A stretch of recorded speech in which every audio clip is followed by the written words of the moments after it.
ଦେଖନ୍ତୁ ବହୁତ ଛୋଟିଆ ଭିଡିଓଟେ ଆଜି ଆସନ୍ତୁ ଜାଣିବା ଗର୍ଭବତୀ ନାରୀମାନଙ୍କ ପାଇଁ କିଛି ଜରୁରୀ କଥା। ନମସ୍କାର, ଆପଣ ସମସ୍ତଙ୍କୁ ଆମ ଚ୍ୟାନେଲକୁ ପୁଣି ଥରେ ସ୍ୱାଗତ। ଆସନ୍ତୁ ଆଜିର ବଢିଆ ବଢିଆ ଟିପ୍ସ ଗୁଡ଼ିକ ଜାଣିବା। ନମ୍ବର 1, ପ୍ରେଗନେନ୍ସି ସମୟରେ ଅଧିକ ଖୁସିରେ ରୁହନ୍ତୁ। ଏହି ସମୟରେ ରାଗିବା, କାନ୍ଦିବା, ଦୁଃଖ କରିବା, ଟେନସନ୍ ହେବା ଏସବୁ ଉଚିତ ନୁହେଁ। ଏହା ଶିଶୁ ଉପରେ ଅଧିକ ପ୍ରଭାବ ପକାଇଥାଏ। ଆପଣ ଯଦି ଅଧିକ ଖୁସି ରହିବେ, ଶିଶୁ ମଧ୍ୟ ଅଧିକ ଖୁସି ହେବ ଏବଂ ଆପଣ ଯଦି ଅଧିକ ଟେନସନ୍ ହେବେ, କାନ୍ଦିବେ, ଶିଶୁ ମଧ୍ୟ କାନ୍ଦିଥାଏ ଆଉ ଟେନସନ୍ରେ ରହିଥାଏ, ଯାହାକି ତାର ବ୍ରେନ୍ ଉପରେ ପ୍ରଭାବ ପଡ଼ିଥାଏ। ନମ୍ବର 2, ଏହି ସମୟରେ ନଲେଜେବୁଲ୍ ବହି, ପୁରାଣ ଗ୍ରନ୍ଥ, ଠାକୁରଙ୍କର କଥା ଶୁଣନ୍ତୁ ଏବଂ ସନ୍ଧ୍ୟାରେ ଭାଗବତ ପଢ଼ନ୍ତୁ। ସକାଳେ ମଧ୍ୟ ସୁନ୍ଦର ଭଜନ ଶୁଣନ୍ତୁ, କାରଣ ଆପଣ ଯାହା ପଢ଼ିବେ, ଯାହା ଶୁଣିବେ, ଶିଶୁ ମଧ୍ୟ ତାହା ଶୁଣିଥାଏ। ଏହା ନିହାତି ଭାବରେ କରନ୍ତୁ। ନମ୍ବର 3, ଘରେ ବିକୃତ ଫଟୋ, ଭୟଙ୍କର ଫଟୋ କିମ୍ବା କେହି ବୁଡ଼ି ଯାଉଥିବାର ଫଟୋ ଏହି ସମୟରେ ରଖନ୍ତୁ ନାହିଁ। ଏହି ସମୟରେ ଠାକୁରଙ୍କର ଫଟୋ ଘରେ ରଖନ୍ତୁ। ସୁନ୍ଦର ସୁନ୍ଦର ଶିଶୁ, ସୁନ୍ଦର ସୁନ୍ଦର ପକ୍ଷୀମାନଙ୍କ ଫଟୋ, ସୁନ୍ଦର ସିନେରୀ, ପାହାଡ଼ ଏସବୁ ଫଟୋ ଘରେ ଲଗାନ୍ତୁ। କିନ୍ତୁ ଆପଣମାନେ ଭୟଙ୍କର ଫଟୋ, ଯାହାକୁ ଦେଖିଲେ ଡର ଲାଗିବ, ଏସବୁ ଫଟୋ ଘରେ ଲଗାନ୍ତୁ ନାହିଁ। ନମ୍ବର 4, ଟିଭି କିମ୍ବା ମୋବାଇଲ ଫୋନରେ ଏହି ସମୟରେ ଭୟଙ୍କର ଚିତ୍ର, ଫାଇଟିଂ ସିନ୍, ଖରାପ ଦୃଶ୍ୟ ଦେଖନ୍ତୁ ନାହିଁ। ଯେଉଁ ସବୁ ସିନ୍ରେ ଛୁରୀର ବ୍ୟବହାର କରାଯାଉଥିବ, ହଣା କଟା ଏସବୁ ହେଉଥିବ, ଫାଇଟିଂ ସିନ୍ ଗୁଡ଼ାକ, ତ ସେଇ ସିନ୍ ଗୁଡ଼ାକ ଦେଖିବା ଏହି ସମୟରେ ଉଚିତ ନୁହେଁ। ଏହା ଶିଶୁ ଉପରେ ଅଧିକ ପ୍ରଭାବ ପକାଇଥାଏ। ଆପଣମାନେ ପ୍ରବଚନ ଶୁଣନ୍ତୁ, ପୁରାଣ ଦେଖନ୍ତୁ, ଭଗବାନଙ୍କର ଭକ୍ତି ଗୀତ ଶୁଣନ୍ତୁ, ରାମାୟଣ ଏସବୁ ଦେଖନ୍ତୁ, ବିଭିନ୍ନ ପ୍ରକାର ଡିଭୋସନାଲ ଷ୍ଟୋରି ଦେଖନ୍ତୁ। ନମ୍ବର 5, ଏହି ସମୟରେ ସକାଳେ ଏବଂ ସନ୍ଧ୍ୟାରେ ୱାକ୍ କରନ୍ତୁ, ଚାଲାବୁଲା କରନ୍ତୁ। ଏହା ଦ୍ୱାରା ଆପଣ ଭଲ ଫିଲ୍ କରିବେ ଏବଂ ଶିଶୁ ମଧ୍ୟ ଚଳଚଞ୍ଚଳ ରହିବ, ସେ ମଧ୍ୟ ତାଜା ରହିବ। ନମ୍ବର 6, ପ୍ରେଗନେନ୍ସିର ପ୍ରଥମ 3 ମାସ ଏବଂ ଶେଷ 3 ମାସ ଅଧିକ ଟ୍ରାଭେଲ୍ କରନ୍ତୁ ନାହିଁ, କାରଣ ଏଥିରେ ରିସ୍କ ଥାଏ। ମିସକାରେଜ୍ ହେବାର ଅଧିକ ସମ୍ଭାବନା ରହିଥାଏ। ସାଙ୍ଗମାନେ, ଆପଣମାନେ କ'ଣ ଏମିତି ପ୍ରେଗନେନ୍ସି ରିଲେଟେଡ୍ କିଛି ଟିପ୍ସ ଜାଣିବାକୁ ଚାହୁଁଛନ୍ତି? ତାହେଲେ ମୋତେ କମେଣ୍ଟରେ ଜଣାନ୍ତୁ। ଯଦି ଆପଣମାନେ ଚାହୁଁଛନ୍ତି ଜାଣିବାକୁ ପ୍ରେଗନେନ୍ସି ରିଲେଟେଡ୍ ଟିପ୍ସ ଗୁଡ଼ିକ, ତାହେଲେ ମୁଁ ନିଶ୍ଚୟ ଆଉ ଗୋଟିଏ ଭିଡ଼ିଓ ନିହାତି ନେଇକି ଆସିବି।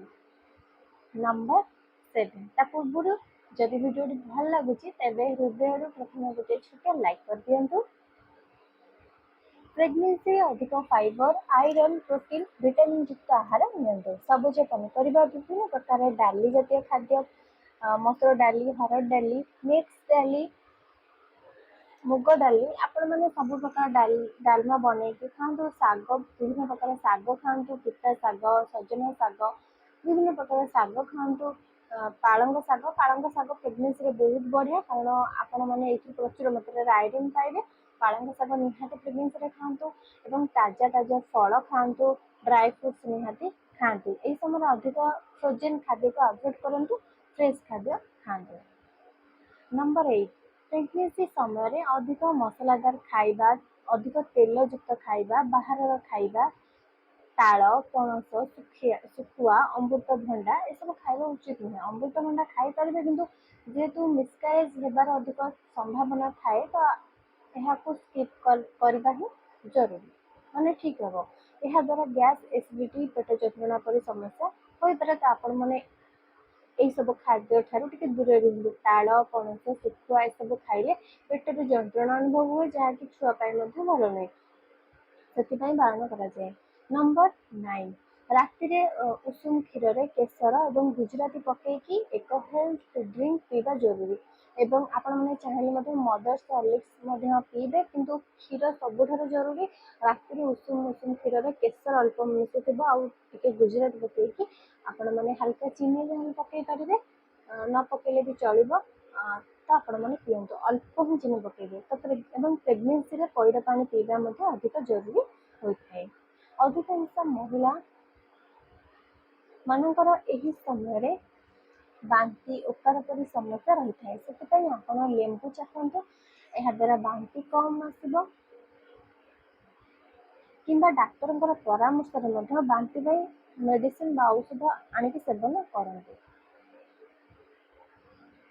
Number 11, blood test, blood pressure test, thyroid इत्यादि प्रेगनेंसी टेस्ट निश्चय करूँ जहाँ डॉक्टर लिखुं प्रेस्क्राइब कर निश्चय टेस्ट करूँ आ प्रति मास हेल्थ चेकअप जातु शिशुर कौन अच्छी तार अवस्था केमी अच्छी से केमी सुस्थ अच्छी ना नहीं निहती चेकअप थरुटी जातु मासर गोटे थर निहाती चेकअप करते। नंबर 12 स्किन कला पड़ा मलिन देखा डल देखा प्रेगनेंसी स्वाभाविक कथा किसी जन प्रेगनेंसी अधिक सुंदर देखा जाती तो किसी जन निज कलर अपेक्षा टी कला रंग देखा जाती ए चिंता कर किसी ना यह सब नॉर्मल अटे प्रत्येक गर्भवती नारी मान पाखे एमती किसी ना कि लक्षण थाए डेलीवरी पर यह सब ठीक हो जाए।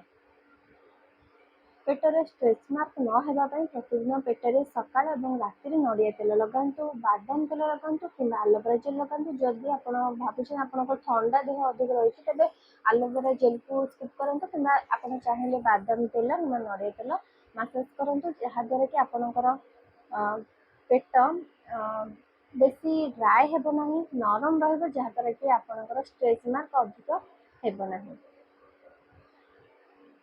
नंबर 14 जदि आप सुस्थ अच्छा यही समय सब शोई रुहतु ना निज कम कि घर कम करूँ यह द्वारा शिशु अधिक एक्टिव रही है जदि डॉक्टर कहते बेड रेस्ट नापी रेस्ट नियंतु नचित छोट छोट कम करूँ।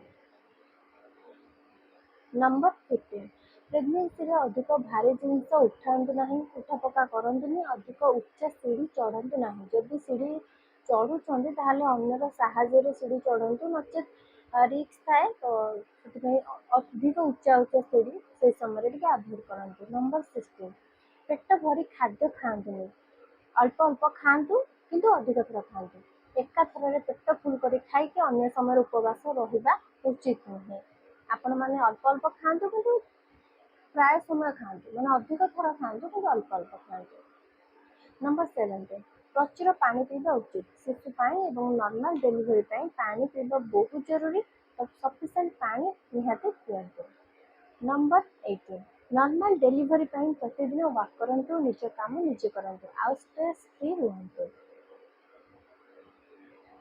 नंबर 19 प्रत्येक गर्भवती नारी मान गर्भ संस्कार करने उचित आपण मैंने 5 मासर गर्भ संस्कार को आरंभ करें आपण शिशु को जहाँ जमी गढ़ापी चाहूँगी से सब बही पढ़ु से सब फोटो देखूँ सेमती एक परिवेश तैयारी करूँ जहाद्वारा आपण शिशु सेमती ही जन्म हम से स्वभाव हो। नंबर 20 कारण शिशु गर्भर था समय 80% संस्कार से पाई थाए से 80% डेभलप हो जाए जन्म होगा पर आउ 20% से संस्कार पाई थाए डेभलप करि थाए तो गर्भ संस्कार गोटे शिशुपाई निहाती जरूरी जन गर्भवती माँ को सब करने उचित। नंबर 21 शिशुर हालचाल बुझापी सोनोग्राफी अथवा अल्ट्रासाउंड करूँ शिशु केमी अच्छी हेल्दी अच्छी ना नहीं तार ओजन ठीक से बढ़ुची ना नहीं तार उच्चता ठीक से बढ़ुची ना नहीं कि कौन प्रोब्लेम अच्छी से अल्ट्रासाउंड करवा जरूरी आप सहजरे तार ओजन जानीपारे उच्चता के जानीपारे से हेल्दी अच्छी ना नहीं ठीक से ग्रोथ हो ना ये सब आपण मैंने विषय जानापी सोनोग्राफी निहाती करवा उचित। नंबर 22 जदि प्रेगनेंसी अधिक पेटर जंत्रणा हुए ताहले सांगे सांगे डाक्तर परामर्श नियंतु सांगे सांगे डाक्तरखाना जातु जदि अधिक पेट जंत्रणा अनुभव होता है निहाती मेडिकल जातु। नंबर 23 यही समय जहाँ मेडिसिन विटामिन डॉक्टर खायापी कही निश्चय खातु मन पकड़ समय खातु। नंबर 24 शिशु को अधिक बुद्धिमान करने प्रत्येक दिन आलमंड भिजे दिंतु राति आउ सकाल तार चोपा बाहर करके सकाल सकाल खाते यह कले शिशु बुद्धिमान होकर जन्म होता है। शेष टिप्स आसतु जाना। नंबर 25 पुओ हेउ कि झील हेउ आपण ही समय अधिक चिंता करूँ ना किंतु एक सुंदर बुद्धिमान शिशु जन्म होगापी इच्छा करवा उचित।